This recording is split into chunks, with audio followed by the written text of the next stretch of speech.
Girls on the Money.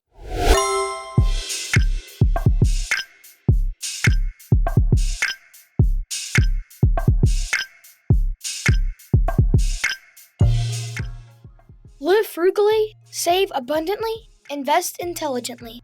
That's our guest motto on the show today. Welcome back to another episode of the Cash Kid Podcast, where we continue to build super financial skills. If you aren't, be sure to follow us on social media. Just search Cash Kid Podcast or on our website, cashkidpodcast.com. Cash Kids, we've got a special guest on the show whose story is inspiring and motivating to learn how to invest. Parents, there's an investing course for you to learn about as well. Listen up, the Cash Kid Podcast is underway. So, you got some cash, maybe from an allowance, or that money your grandma gave you for your 7th birthday. Here you go, sweetie. Woohoo! Thanks, Grandma! Whatever it is, what are you gonna do with it? Spend it? Hide it away, or maybe invest it. Let's start learning how to make that money grow. Time to learn how to be a cash kid.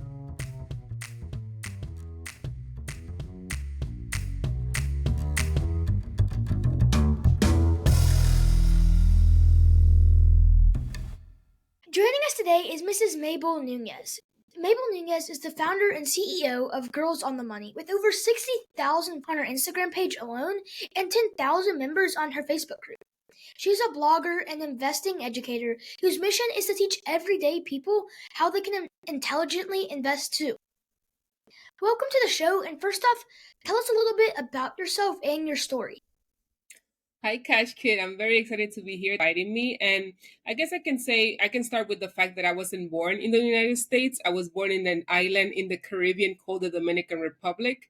And I moved to the States when I was 9 years old. And from a very young age, my parents always taught me the importance of, saving money and, being careful with credit cards, things like that.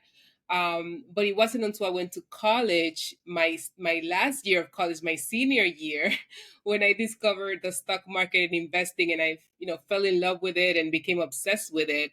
But it wasn't something that I learned at home. I learned it when I was already in school. But I'm very grateful and blessed that even though I didn't know how to invest from a young age, I still kind of knew the basics of personal finance from my parents. I grew up in a very I guess poor household because we were immigrants, so we had limited resources and things like that. So we had to kind of make do with what we had. And then later on, when I, made my own money and started investing, I discovered, this whole new world. So that's kind of how things started off. That's really interesting. Tell us about Girls on the Money and why you started this site.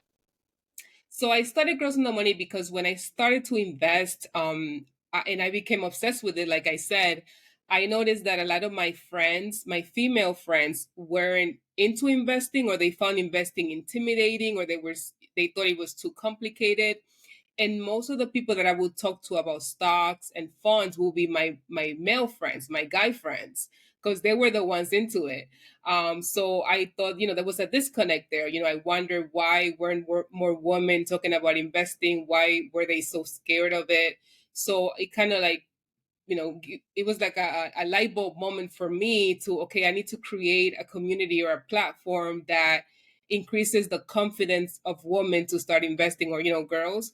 Even though, like I say on my website, I don't discriminate if, like, guys want to learn too, like, that's fine. I welcome them. But the majority of the people that I target are female. Yeah, Miss Nunez, I love how on your site you talk about investing being your passion. That's how I started my podcast, as it was part of a passion project we were assigned at school. Why is investing your passion?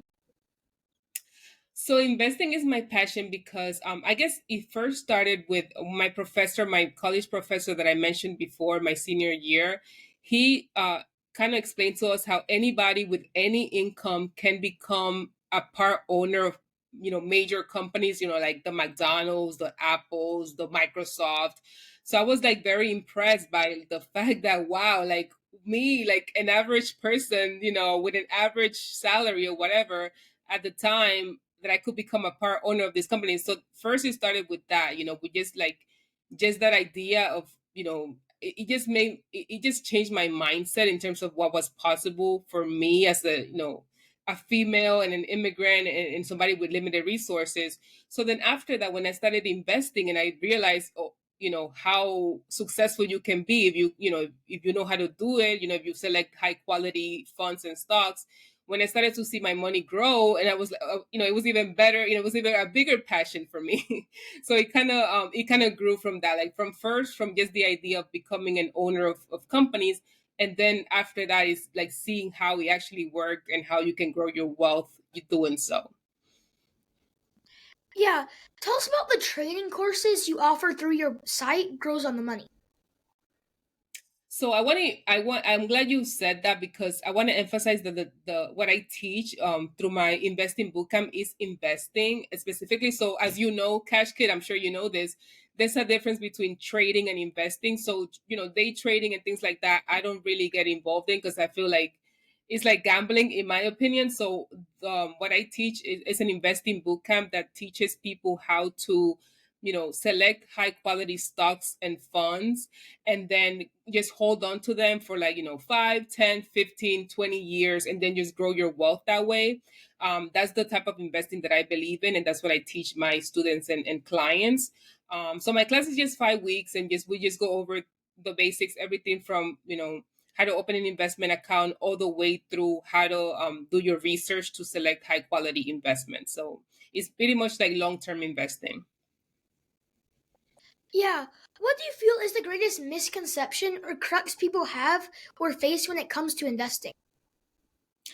So I think there's a lot of misconceptions. I think one of them is that you need a lot of money to do it, and you don't, especially in this day and age. Like back in the days when I started investing, I want to tell you around 2008. I don't know if you were even born at the time, but I back in wasn't. those so that's back in those days, you needed like a minimum amount to start, like either like $5,000, 1,000, whatever. But fast forward, now in this day and age, you don't need any minimum to start. You can start with $100, with $50, whatever you want, whatever you can afford. So that's one thing that people think they need like thousands or hundreds of thousands of dollars to invest, and that's not true. And another thing that I think is a misconception is that investing is difficult, that you need a financial advisor to do it, or you need somebody from a bank to work you through it. And it really isn't. It's just like a skill that you can learn. And it's very, look at you're doing it, and you're a kid, and you're being exactly. So anybody could invest. So that's another big misconception. You don't need a bank, like a financial advisor. You don't need all this money. You can just be in your house, open an account, deposit $50, and get started. Yeah, I totally agree. I have some friends and cause they know about what I do and they go, I have like $100. What can I do to invest? And because they're like, when I look at all these companies, they're like 100 something dollars, and so I don't think I have enough.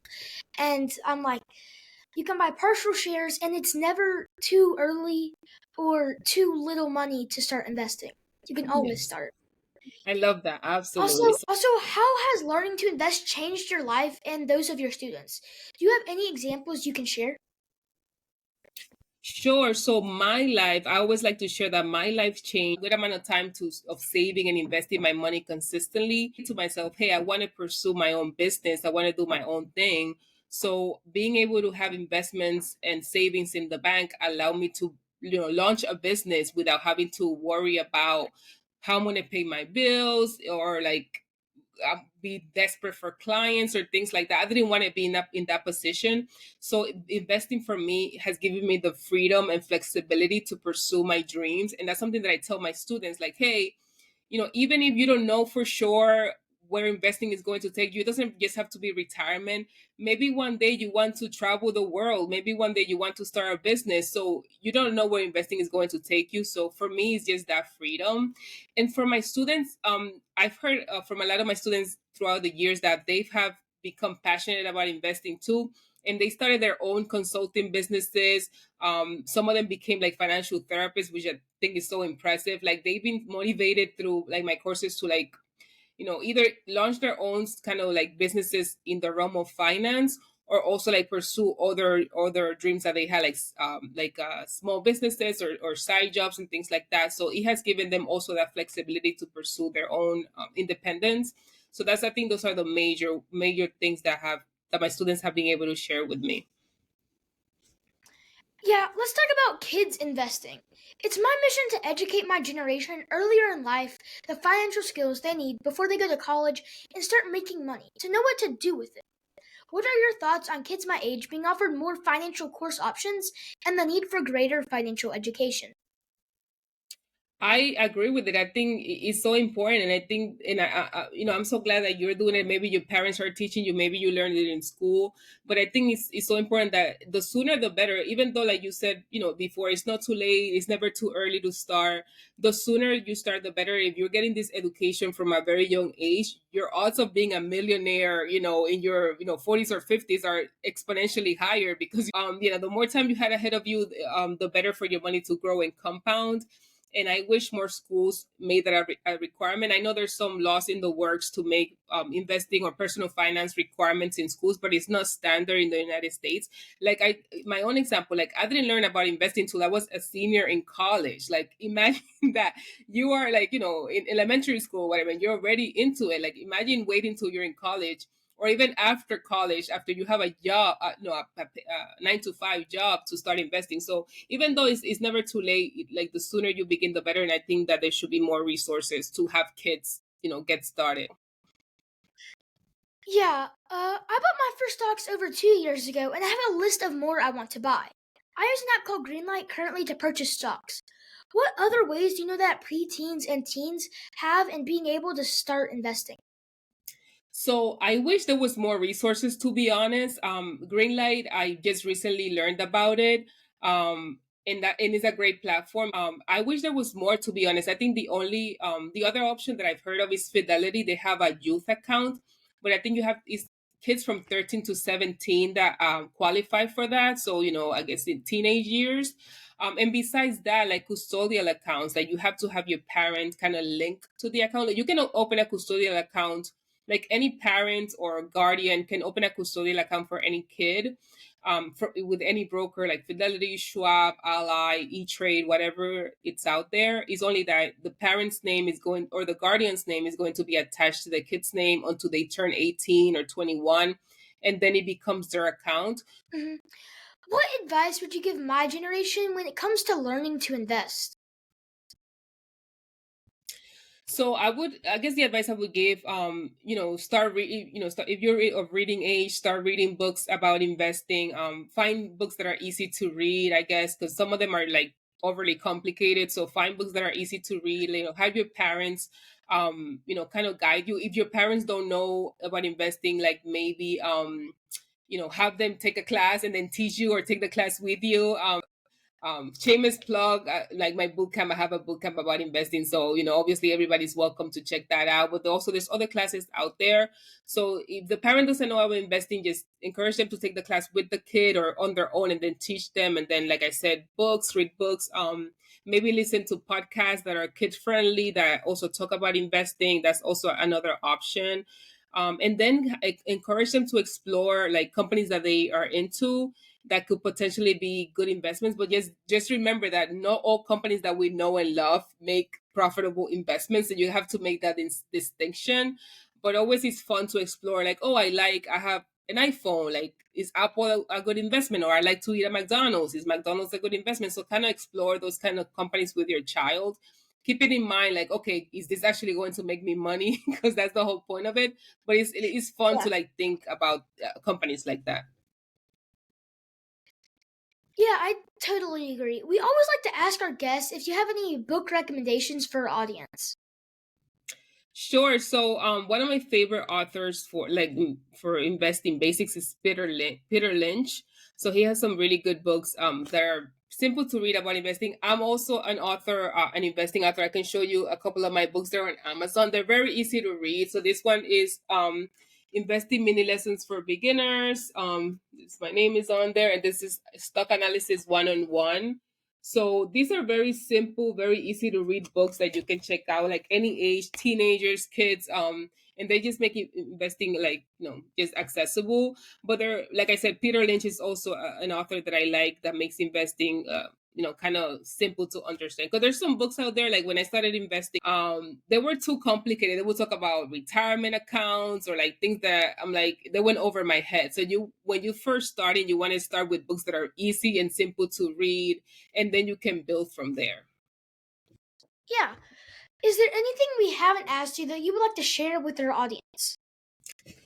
No, I loved all your questions. I just want to encourage your audience, either parents or kids alike, that investing is for everyone. Investing doesn't take a lot of money. Investing doesn't have an age limit, especially in this day and age. So just start. Like, even if you have just $50, just start. Like, that's the whole point. I always believe that action breeds confidence. So the minute you take action, you're going to be more confident about starting your investing journey, and just make it fun. Like, I'm serious. Like, the odds of being a millionaire at a very young age are exponentially higher if you start investing young. So, just get started. Yeah, Miss Nunez, we appreciate your time and your expertise. You can follow Mabel Nunez on Instagram at Girls on the Money and check out her website, girlsonthemoney.com, where you can check out the investing courses she offers for beginners. Thank you for joining us on the Cash Kid podcast and boosting the financial knowledge of the fellow Cash Kids everywhere. As we say on the podcast, anyone can be a Cash Kid, just have to learn how to become one. Cash Kid, out. The information presented represents the views and opinions of the guest. This podcast does not intend to provide personal investment advice. This content has been made for informational and educational purposes only. To make a full and informed investment decision, we advise you to speak with a financial advisor. And for kids, definitely your parents first before investing.